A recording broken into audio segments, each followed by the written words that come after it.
I was watching spooky videos. I ended up getting scared. What was the one that tipped the scales? Hinterkaifeck, the farm. Ooh. What is that? I've definitely talked about it before. It's a very unsolved old murder. The Hinterkaifeck murders occurred on the evening of March 31st, 1922, in which 6 inhabitants of a small Bavarian farmstead were killed by an unknown assailant. The 6 victims: Andreas Gruber, 63 years old; Kazilia Gruber, 72 years old; their widowed daughter, Victoria Gabriel, 35, hot. Nice. Victoria's children, Kazilia, 7, hot. And Joseph, 2. And the maid, Maria Baumgartner, 44. They were all killed. Baumgartner, yep. It's an old name. I know some Baumgartners. Yeah. Go ahead. They were all found decapitated. Nice. Matt, let me tell you something about this. Yeah, I want to hear about this. It's just a family lived in this farm. Mm-hmm. All right? So there's a widow. Her husband died in World War I. Oh. Maybe.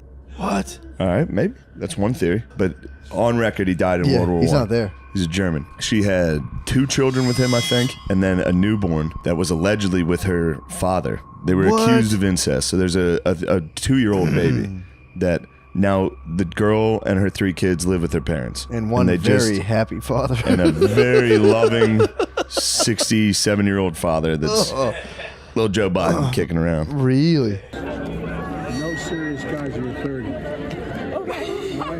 No what? So she was living at her parents' farm because her husband was at war. Because her husband died at war. Allegedly. They never found his body. Imagine that dad just being like, jackpot. Why don't you come stay with us? Strange things began to occur in and around Hinterkaifeck sometime shortly before the attack. 6 months before the attack, the family maid quit. She was like, it's too spooky here. It has been widely claimed that her reason for leaving was that she heard strange sounds in the attic and believed that the house was haunted. Ooh. Every maid, to be fair, thinks the house they're living in is haunted, but go on. And it's good to see that that's not just over-religious Hispanic maids. Leading up to it, the old man noticed some tracks in the snow leading from the woods into their house, into their barn, and not coming back out. He reported it to his friends. He was like, somebody, and there's no tracks leading out. So, what? And then the previous maid quit because she said the house was haunted. They could hear footsteps in the attic. Somebody was up in the attic so much that the guy went and checked. He didn't find anyone. But they heard some footsteps. He found a newspaper from Munich. They didn't even live there. What? He was like, and he asked the postman. He was like, "Did you drop this?" And he was like, "No one orders that around here. I think somebody's just living on your property. What the hell? There's a ghoul on your property that likes the news." The Munich Times. Yeah. Then one day, somebody or a group of people or a ghoul lured like the family one by one out into the barn and smashed all their heads with a pick. What? And then went into the house, smashed the 2-year-old's head with the pick in his crib. Yikes. And then killed the maid in the house. And then, but you know, this is in the 20s. No one's coming by the fucking house. Yeah. So one guy walked by the house like a few days later, noticed lights were on and the oven was burning. Somebody was clearly still living in there. And that's it. What? No, there's more, but it was like That's a spooky, abrupt ending. Yeah, very abrupt, I say, and then that's it.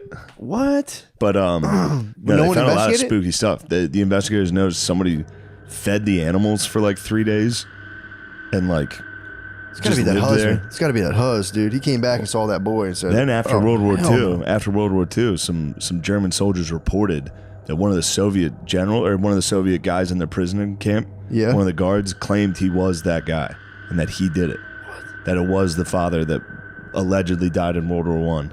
He escaped to the Soviet Union. Killed his family. Then came back to kill his family. He's probably like, guys, you won't believe it. And he was like, what the my dad my wife? Her dad fucked her? I'm going to kill everybody. Oh, her dad. Her dad fucked her. That's even worse, right? Yeah, it was insane. Yeah. Not your dad. I mean, if you had to choose. If my dad smashed my girlfriend, I'd be like, you thought I was dead? That's fair. Thanks, yeah. Thanks for stoking You did the right thing. Thanks for stoking the flames. She needs this Gillis dick. Damn. Think about hearing footsteps above you and being like, that's probably nothing. And then one night, you and your pals get beheaded by your... Well, that's why you shouldn't have sex with your daughter or your dad. Yeah. And Sorry? you shouldn't when your husband's at war, because he might come back and live in the woods for about a year behind your house, and then one night finally he's like, all right, it's time. It's Very go time. possible, dude. Especially like getting the newspaper from other places. Like they found newspapers from like Munich. Oh, Like, yeah. he was like reading the paper, hanging out. Jesus Christ, dude. That's fucking terrifying. Yeah. Little pocket knife. Woo!